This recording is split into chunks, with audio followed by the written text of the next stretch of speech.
7 ફૂટનો એકનો એક દીકરો, એનો બાપ મરી ગયો અને જમીન ચૂડાના રાજે પાછી છીનવી લીધી. ત્યારે વિધવા બાઈએ બાપુની, ત્યારે રાયસિંગજી રાજા હતા. ત્યારે વિધવા બાઈએ કીધું કે બાપુ, આજ મારી બેઠાની દાળે પાકી છે અને દરબાર આ મારો અબલો એકનો એક દીકરો જ છે, પણ ક્યારેક ધીંગાડામાં પાણીનું કરશું લઈને આગળ ઊભો હશે. ત્યારે બાપુને દયા આવી અને કાંટાળામાં દક્ષિણે બાજુ જમીનનો કટકો દીધો અને એક ખંભે તલવાર અને બીજે ખંભે પાણીની બબલી સાથી હાંકતો હોય. સાથી એટલે ખેતરમાં કામ કરે, સાથે હાંકતો હોય.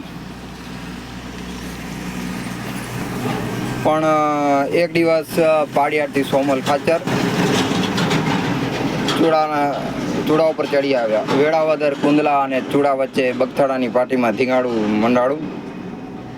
ત્યારે સાથી હાંકતો તરગાયાનો અવાજ સાંભળ્યો અબલાએ અને બાપુને કે બાપુ ઊભા રહ્યો. રાયસિંગજી રાજાને કીધું હું પણ હાલું છું. અને ત્યારે દરબારો ઓછા હતા અને કાઠીઓ વધારે હતા. કાઠીઓ સામે યુદ્ધ થયું. યુદ્ધ કેવું કે સાંજા ત્રોડિયા પાંજરાવાળા હાંક લેતી બાંધ છૂટા જામ ગામડામાં દિયા હાંક બાક જૂટાસી જમછાણા બછુડા પે નાક જાણે ત્રુટા આસમાન કેના જૂટા જમી તાક જાડા ફાડા ત્રેગવાડા પ્રલેકાડા રંગાડા રંગતોડો આડનારા નોર કર ગામડેથી બાંધ છૂટ્યા સુરા કરે માર માર માર. દોસ્તો માફ કરજો, મને જેટલું આવડે છે એટલું મેં કર્યું. પછી બંને બે ગામમાં મરાયા. પછી બાપુની પાસે અબલો ગયો, બાપુ આ લ્યો પાણી, એ મારી માએ આપેલું વેણ છે.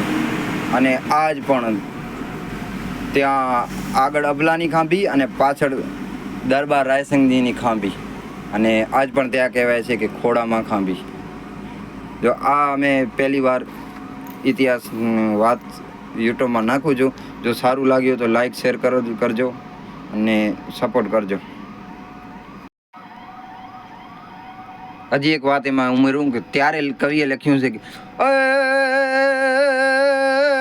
ધાણ ધીંગાણે જેના માથડા મસાણે એનો પાડિયો થઈને પૂજાવું રે ઘડવૈયા મારે ઠાકોરજી નથી તાવું.